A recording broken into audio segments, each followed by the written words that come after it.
Welcome to a new year of Torah, my friends. Shabbat Shalom. Greetings to you all. I'm thrilled that you've continued to join us. Now, I recently returned from an almost Eden-like place. As I walked along, I watched deer saunter through streets and gardens as cars stopped or continued to drive by very slowly, of course. I watched raccoons hanging from trees eating what they wanted, and they tend to like grapes, apparently. I watched the sun rise and set between oceans and mountains. And I was humbled and touched by your many notes and comments. Thank you so much. All of you who joined me last year, whether for the week, a year, a month, for whatever length of time, thank you. And you are always welcome to stop by. You're such a lovely audience. I'd like to take you home with me. I'd love to take you home, and I do. That was a great trip to end the year. And it's been a whirlwind of events ever since. I returned and I was sickened by the jihadist stabbing attack in Jerusalem on the Sabbath, as I'm sure you all were. And on Sunday night, I got a call from a very old dear friend, 3,500 miles away, who got a call from someone who recognized the pain that they were in, the suffering they were going through, and needed to connect their spiritual roots and wanted to go to a synagogue or talk to a rabbi, and happened to be in the same city as me. It was the aunt of the young couple with the infant who were attacked in Jerusalem. And we spoke, we've gotten together several times, and I realize that terror knows no geographic boundary. Miriam, I am thinking of you, your niece Adele, her deceased husband Aharon, their baby Matan. There are tears for things, and what we suffer touches the heart. We are with you in your need. We pray for you and them during this time of grief. And dear Alex, who lost her best friend Wilhelm on Tuesday on Simchat Torah. Our sages say that only the most elevated of souls cross over on holy days. It speaks to the circularity of life and learning, and so it is with the soul. He will always be a part of you, and your connection will continue in the echoes of eternity. Now, I hope you all had a great celebration of learning the other night, filled with dancing, drinking, and fun. And as we read the final chapter of the Torah, we should appreciate the significance of the Jewish practice of returning immediately to Genesis 1 anew. It conveys the point, unlike something like Aesop's fables, where each story stands alone, with each new reading. Each episode in the Torah and the entire Bible stands in relation to the whole. You read each part keeping the whole in mind. And so our concern is with the totality as well as the individual parts. The beginning of the Torah is filled with hints, allusions, and foretelling of things to come. From the cherubim, which guard the garden, and then guard the ark. Cain's fear of his face being hidden from God, to God hiding his face from man. Friends, the immediate losses. The Garden of Eden, the tree of life, not destroyed in Genesis. They are simply rendered inaccessible. The initial divine human alienation that is marked by the eviction from paradise is not necessarily to be understood as final. The possibility of human return exists, and return is a central concept of Judaism. It is a book which involves looking forward and looking back, a linking of past and future. It is a strange concept of time. Linear and cyclical at the same time, historical and timeless at the same time. It's the first known work of history on earth telling a record of events through a progression of time on a line. Yet we read that record in a cyclical manner, always returning to the beginning. Whether one believes all or part or none of its history to be true is a separate matter. The literary point is that this had the effect of producing a text that was rich in background. Every event carries the weight of everything that comes before. And the historical point is that this was a new way to conceive of time and of human destiny. And its God was different, creating all of nature and therefore not knowable or identifiable through any one element. One could learn no more about this God by contemplating the sea than by contemplating grain, sky, fire, or anything else. The essence of this God remains hidden. One does not know God through nature, but by the divine acts of history. Now, friends, Rashi's comments have stood for 1,000 years. But do not be afraid to initiate your own comments. To see it in new in your life is a tree of life, and all trees live, grow, and change. Be prepared to open yourself up to new ways of looking at it. And like some films that begin with a sweeping shot that then narrows. So the first chapter of Genesis moves gradually from a picture of the skies and the earth down to the first man and woman. The story's focus will continue to narrow. From the universe to the earth to humankind to specific lands and peoples to a single family. It opens in controversy. The translation of its first line can be the subject of a book. The concern of the Hebrew Bible generally is history, not the cosmos, but Genesis 1 is an exception. Now, the King James Bible, the one used more than any other, says, "In the beginning, God created the heaven and the earth." The JPS Tanakh, the oldest and most common of the Hebrew translations, says, "In the beginning, God created the heaven and the earth." You picture something coming from nothing. What it actually says is, "Bereshit bara Elohim et hashamayim va'et haaretz." And its little translation is, "In the beginning of God's creating the skies and the earth." And whether Elohim, the plural, and therefore is the gods or not, well, that too could be the subject of books. It sets out an unfolding of the 7 days of creation. It's already written that today will be one to remember. You see, it's not history from the beginning of time, which the other translations tend to suggest. It is from a fixed time, from a pre-existing condition. The Torah doesn't claim to report everything that has occurred since the beginning of space and time. It does not say, "In the beginning God created the skies and the earth." It says, "In the beginning of God's creating the skies and the earth, when the earth had been shapeless and formless." That is, there is pre-existing matter, and it's in a state of watery chaos. Subsequent matter, dry land, heavenly bodies, plants, animals, they may all be formed out of this undifferentiated fluid. And creation becomes a series of separations. And in each separation, a name is given to distinguish it. The only thing created from nothing is actually light. And we will see.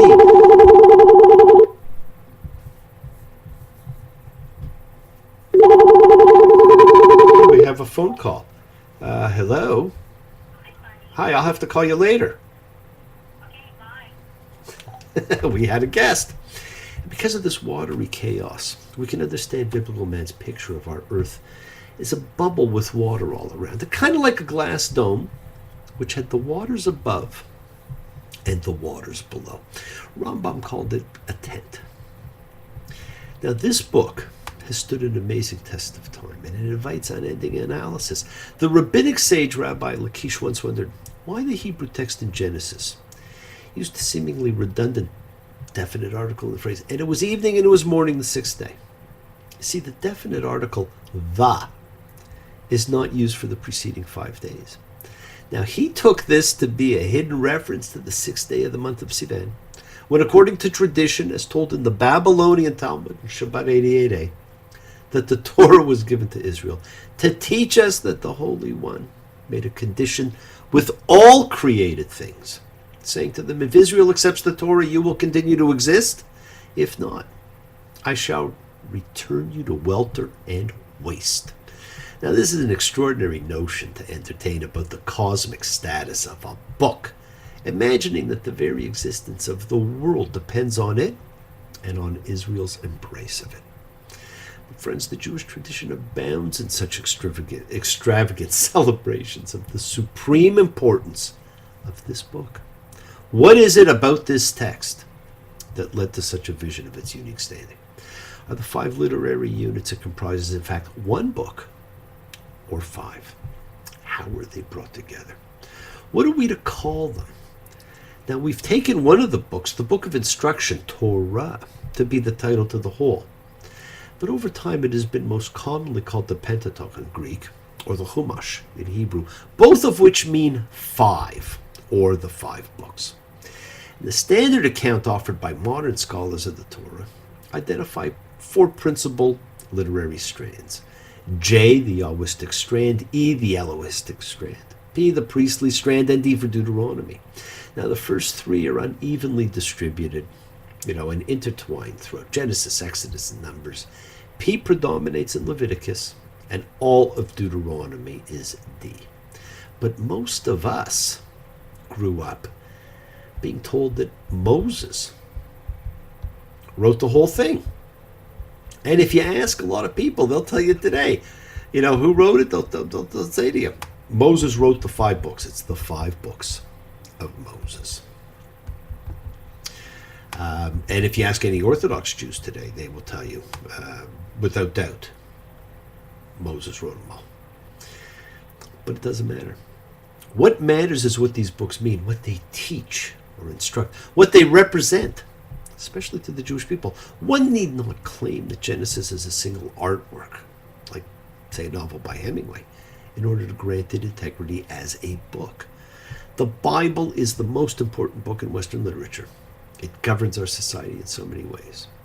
Now, we're not conducting a history seminar, but we will look to history and language and politics and religious development in our learning to understand how this book ties a faith together.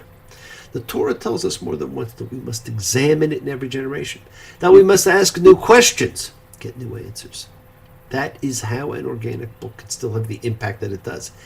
Its language and its words are crucial, and should be kept in mind that we only have an approximate notion, not an exact one, of how biblical Hebrew was originally pronounced. There's some question about vowels in particular, because vowel points were added to the text by the Masoretes, the Hebrew scholars of the 6th to 10th century Tiberius, who fixed the text of the Bible with full punctuation, standard since then. But that was more than a millennium after the texts were actually composed. There was, however, a continuous tradition for recitation of the texts on which the Masoretes drew. Genesis, my friends, is the only one of the five books that is more or less a continuous narrative from beginning to end. Exodus a little bit, but Genesis is really the only one. And it itself is a book of opposites. See, Genesis begins with the making of heaven and earth and all life, and it ends with the image of a mummy, Joseph's in a coffin. But it too is made of parts. Genesis comprises two large literary units. The primeval history, chapters 1 to 11. It's the shortest part of it. And the patriarchal tales, chapters 12 to 50. The two differ not only in subject, but to some extent in style and perspective. But by and large, the first 11 chapters of Genesis are concerned with origins, not eventualities. It is with the past, not the future. But the patriarch tales begin to turn to the eventuality of man, because God is constantly referring to a promise for down the road. And the primeval history, in contrast to what follows, cultivates a kind of narrative that is fable-like, legendary, somewhat mythic even. The human actors in these stories are kept at a certain distance, and they seem far more generalized types than individual characters with distinctive personalities and histories. It opens with a narrative of origins, creation in the garden story. That is compelling in its archetypal character, its adaptation of myth to monotheistic ends. That has set the term symbolically, not scientifically, for much of the way that we have thought about human nature and culture ever since. And this legendary sequence is followed by a different kind of narrative in the patriarch tales.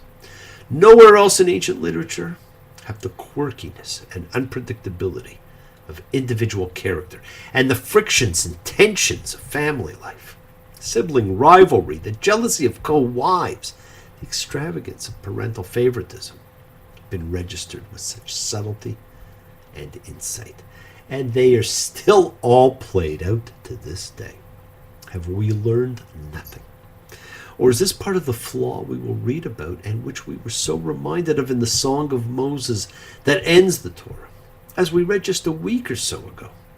A steadfast God, without wrong, true and right is he. Did he act ruinously? No. His son's the fault, a perverse and twisted brood. As Pink Floyd sang and breathed, long you live and high you fly, and smiles you'll give and tears you'll cry, and all you touch and all you see is all your life will ever be. Breathe. We could spend the entire year, my friends, just on this opening parsha. Or certainly the first two, Bereshit and Noach, for they deal with the cosmic. People love cosmic. Then we shift to the beginning of the Abrahamic and patriarch tales. The book is taken in an entirely different direction. But we're not going to. We cover the 5 books in a year, and what we talk about simply scratches the surface. Let it germinate, let it percolate, let it make you wonder, make you question, make you stretch, make you grow. We could talk about Eden. We could talk about the serpent. 2 special trees. The 2 creation stories and how they're put together. The 2 flood stories and how they are put together. The strange story about the angels. We can talk about the 22 uses of the words for God made, God saw, God created, and how they play out the unfolding of our universe, element by element, season by season, planet by planet. A series of divisions and separations, all from one, as are we. We can count in Genesis 3, the snake episode, at least 10 origins for things in life. From why snakes go in their bellies to why we mate. From why we work to why we feel embarrassed. From knowledge of good and bad to death. We see that man was designed to live forever, so there was no need for an afterlife. He could eat from the tree of life, but not from the tree of knowledge of good and bad. We can focus on how creation culminates with one of the most enigmatic and controversial sentences in the Bible. Genesis 1:26, and God said, "Let us make a human in our image, by our likeness, to hold sway over the fish of the sea and the fowl of the heavens." Let us. The great story of monotheism begins in the plural. We can spend an enormous amount of time just on that sentence alone. And friends, in the second creation story, we are given the most important law of all and the most important gift we may have, the gift of being 100% godlike, as we witness the creation of sacred time.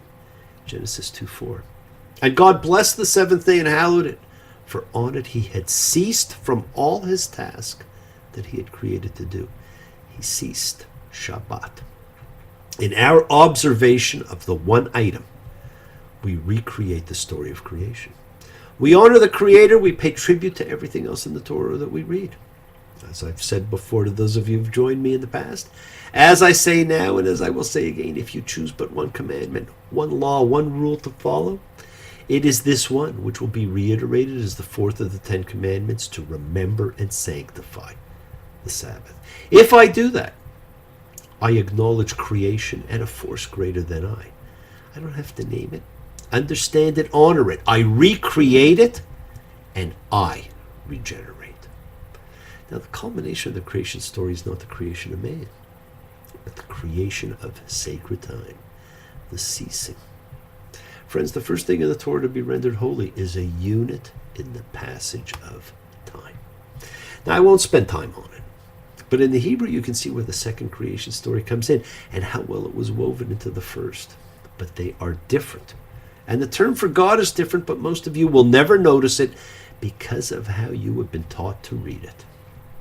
Then there's also 2 themes that dominate both the Torah and quite often our lives, which also originate here in the same story. The sacredness of life. Friends, the shedding of blood pollutes the land, and there is such a powerful image of sound. As God says, "What have you done?" The sound. Your brother's blood is crying to me from the ground. And sibling rivalry, and the displacement of the firstborn by the younger. Read it slowly, my friends. Do not jump to conclusions. This one parsha unfolds the story of man. His creation one is finished. God observes that everything is very good in Genesis 1:31. And God saw that everything he had made here was very good. There was evening and there was morning, the sixth day. And as the Parsha winds down from Genesis 6:5 to 6:8, it's not so good anymore. And the Lord saw that the evil of the human creature was great on the earth, and that every scheme of his heart's devising was only perpetually evil. And the Lord regretted having made the human on earth and was grieved to the heart. And the Lord said, I'll wipe out the human who I've created from the face of the earth, because I regret that I made them. Friends, do not have an evil heart. It is up to you. I want to live. I want to give. I've been a miner for a heart of gold. These expressions I never give that keep me searching for a heart of gold. You all have hearts of gold. We all have hearts of gold. Now let's take a minute and send healing energy out to Alex, to Miriam, her niece Adele, and the baby Matan. Speedily recover in the love of all. And friends, let's send out goodwill and love and care to anyone you know who's in need. And we all know people in need of healing. Misha Berach Avotenu Makor HaBracha Imotenu.